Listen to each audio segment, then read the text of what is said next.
Hello and welcome to France 24's weekly music show. I'm Marjorie Hache and I'm delighted to welcome a Franco-Swedish artist who is a citizen of the world and enjoys performing with his wife. Now I know that love is a ruthless king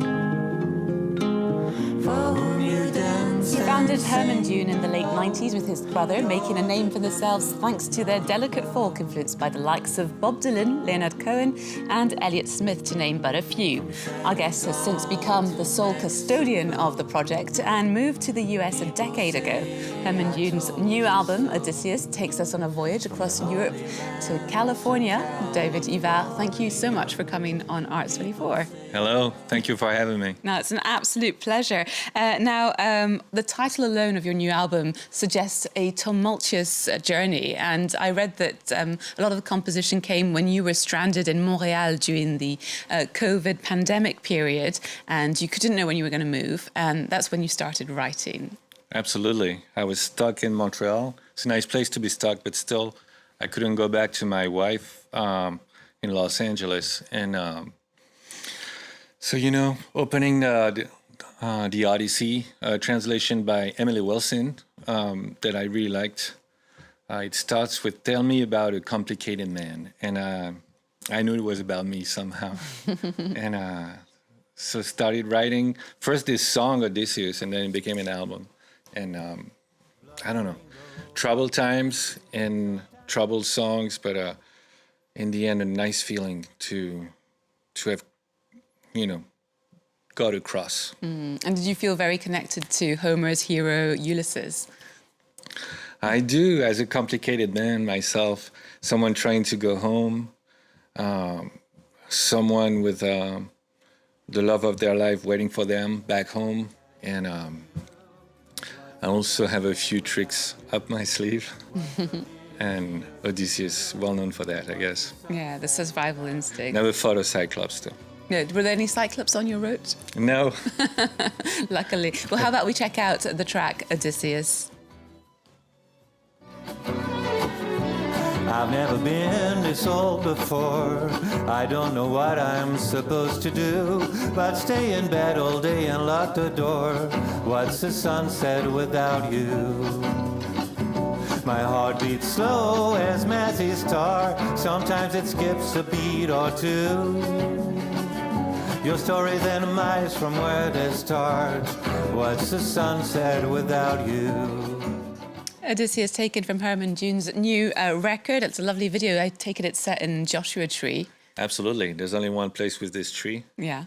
It's wonderful. Very a spiritual place, I would say. Mm-hmm. It's almost electric just to be there. Yeah. Did that feed into your record, even though it was post-recording of the record? It was really fitting for the song. Just so I was driving through Joshua Tree and just like felt like a calling for the song to just stop by the side of the road and record the video. Now, I read also that when you were stranded in Montreal during the initial composing of this record, you got into this habit of visiting Leonard Cohen's tomb every day, which is quite mystical in a way, and quite it's like a pilgrimage. Yeah, it was another spiritual experience so I was stranded there, and I knew this band from that you may know, Godspeed Your Black Emperor. So they're from Montreal, and they're very successful in Canada, and they have their own hotel, which was closed at the time, and so they let me stay there in an empty hotel, kind of like The Shining kind of thing. And so it was maybe an hour walk to the cemetery of Montreal where Leonard Cohen rests. And so every morning I would walk there, just, you know, I was waiting for my right to entry into the United States. So I was kind of expecting news every day, but I would still walk an hour to the cemetery and, you know, put a stone on his grave, or sometimes you think about him, his songs, or sometimes I would even like listen to his songs while I was there. And that was kind of crazy to know that, because I'm lucky enough to have seen him perform, which was incredible. And then to know that his voice is left our environment. But somehow to be in his presence was interesting. I love that Godspeed You Black Emperor and Leonard Cohen kind of had impacts on you at that time. I think that's very interesting. But throughout the album, there's lovely romantic imagery, and notably, there's that song about the two pairs of sneakers that are laced together and over, I call it an electric line. I think you say a telephone line. Yeah. Can you tell us a little bit where that image comes from? It's one that's been going around for a few decades, and what does it mean for you? You can't really escape it in Los Angeles. So Los Angeles is a big city, but very spread out. So it's like little houses, mainly very residential, and so many wires, electric wires, telephone wires, internet, whatever, and sort of I don't know. The posts look so old, and it's like really surprising for such a modern city. But so when you look up, you look to the wires, and it's like a spider web of wires.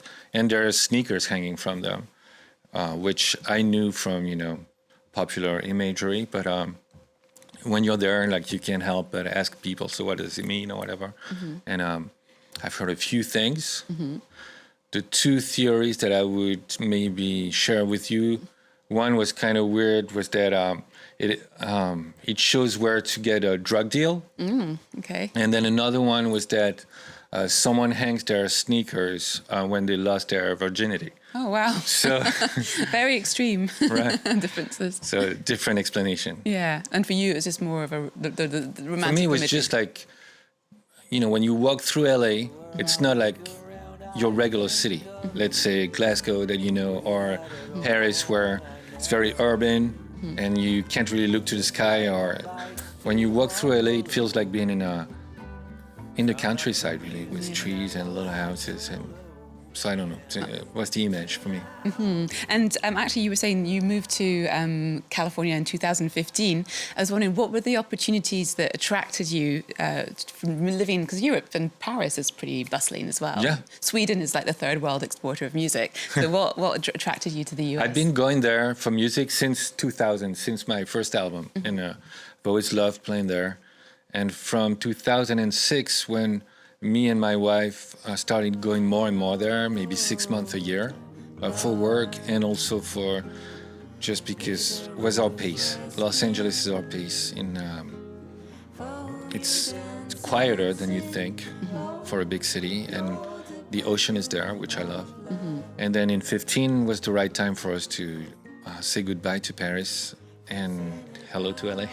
So more sun and different musicians to collaborate with, I imagine. Well, I'd say all over the US, really, but music scene is pretty vibrant in LA. Well, how about we check out some other music news, and we're going to head over, well, actually, we're going to stay in California with three sisters, Estee, Danielle, Alana Haim, who rose to fame in 2013 thanks to their debut album, Days Are Gone, which was packed with folk and R&B bangers. They're releasing their fourth album this week, which is called I Quit. Here's their very nostalgic track, Take Me Back. I wasn't home. Daddy took a message, didn't have a phone. Waiting out front just to get alone.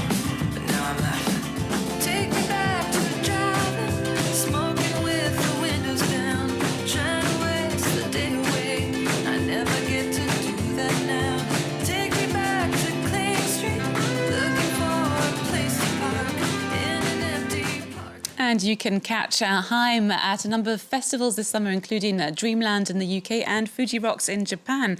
David, I was wondering, like, being in the US and in California, are there any bands that you've picked up on who you'd recommend? I like Haim, that you just played. Yeah.